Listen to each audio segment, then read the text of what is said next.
या राम में सब जग जानी। भगवान सुखदेव जी निजानंद के परिपूर्ण हैं, उनको तो परमात्मा परमानंद इनके भीतर है, विराजमान है। उनके तो हृदय कमल में ही श्री प्रिया प्रीतम का नित्य निवास है। सुखदेव जी 16 वर्ष की उम्र है, भी नग्न अवस्था है, घूम रहे हैं, में अवस्था में घूम रहे हैं। दिवंगर केश खुले हुए हैं, दिवंगर स्वरूप है, बड़ी विशाल भुजाएं, दिव्य आभा मुख कमल के समान चमक रहा है। इस मुख क्रांति को दिवंगर कई सुंदरियां उनके पीछे लग जाती हैं और कहीं गांव के बच्चे हाथ धोकर उनके पीछे पड़ जाते हैं। ताली बजा बजा कर नागा बाबा आ गया, पर सुखदेव जी पर कोई अंतर नहीं पड़ता।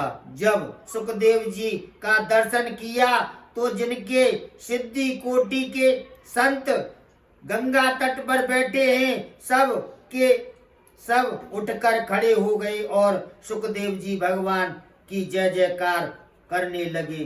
परीक्षित आश्चर्यचकित हो गया कि 16 वर्ष का ये बालक आया है और ये 10-10 हजार वर्ष की दीर्घ आयु वाले महात्मा खड़े होकर स्वागत कर रहे हैं। उनका मतलब है कि बालक कोई साधारण नहीं है, कोई सिद्ध विभूति है। परीक्षित ने तुरंत खड़े होकर सुखदेव जी को साक्षात दंडवत किया और कहा, आय नेमी जैसी विभूति के दर्शन मात्र से पाप ताप नष्ट हो जाते हैं। मैं धन्य हो गया। केवल एक ही बात जानता चाहता हूं कि आप योगियों के परम गुरु हैं, अतः आप से पूछना चाहता हूं, फिर हर मरणाधर्म प्राणी को क्या कर्तव्य है, वह कृपा करके बतलाइए। सुखदेव जी बोले, बैठने की देर नहीं हुई और तुमने आते ही प्रश्नों की झड़ी लगा दी।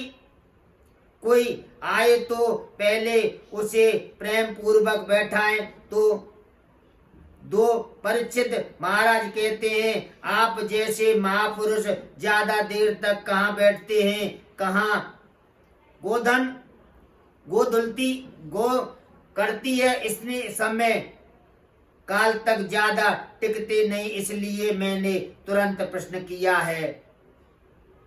सुखदेव जी महाराज परीक्षित के इन प्रश्नों से विमुग्ध हो गए और गदगद होकर बोले, देखिए जो आप कुछ भी खाए हुए हैं, डकार उसी की आएगी। सुखदेव जी के मुख से पहला वर कार्य निकल गया, शब्द पहले निकला क्योंकि ब्रह्म का बीज है। और सुखदेव जी बोले, परीक्षित तुमने बहुत अच्छा प्रश्न किया है। वह सब प्राणियों के लिए किया, उसके लिए नहीं किया। सुखदेव जी गदगद होकर बोले, अभी तो 7 दिन ही मरना है। सब रवि सोम मंगल बुध और बृहस्पति शुक्र शनि और इन 7 ही दिन में तो भीतर ही काल का ग्रास प्रत्येक प्राणी बना हुआ है। इसलिए परीक्षित जो प्राणी वास्तव में मृत्यु भय से मुक्त होना चाहता है तो उसे 3 बातों का अभ्यास करना।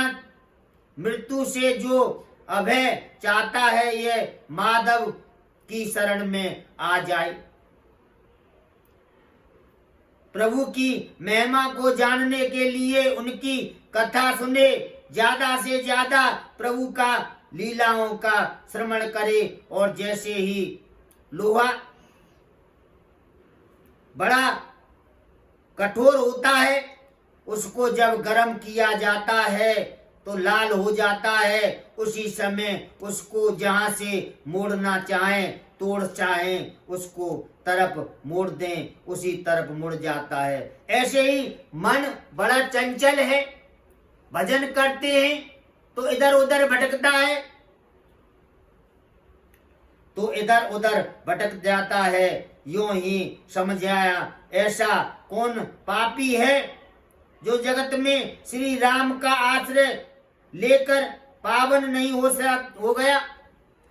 पावन नहीं होता है। जो राम का नाम लेते हैं वो अंत में स्वर्ग और मोक्ष को प्राप्त होता है।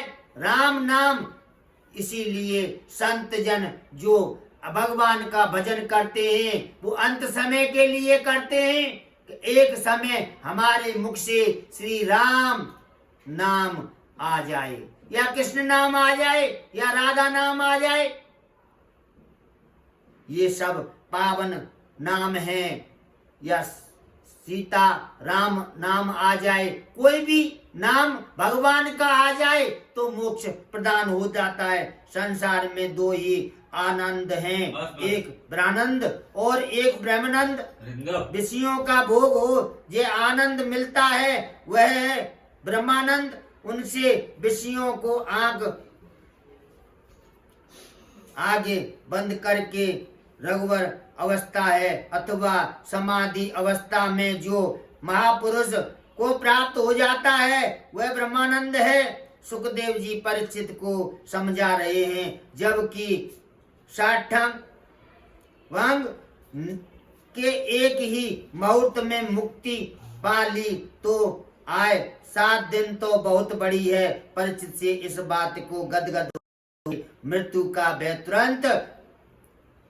भगवान के चरण कमल तो ब्रह्मा और शंकर को भी शरण लेने वाले हैं। विभीषण को समर्थ श्री राम जी की शरण में आए थे तो आते ही श्री सीधे लंकेश हो गए। ऐसे ही ब्राह्मण, क्षत्रिय, वैश्य और शूद्र ये चारों वर्ण हैं, भगवान के ही अंग हैं। श्री जय श्री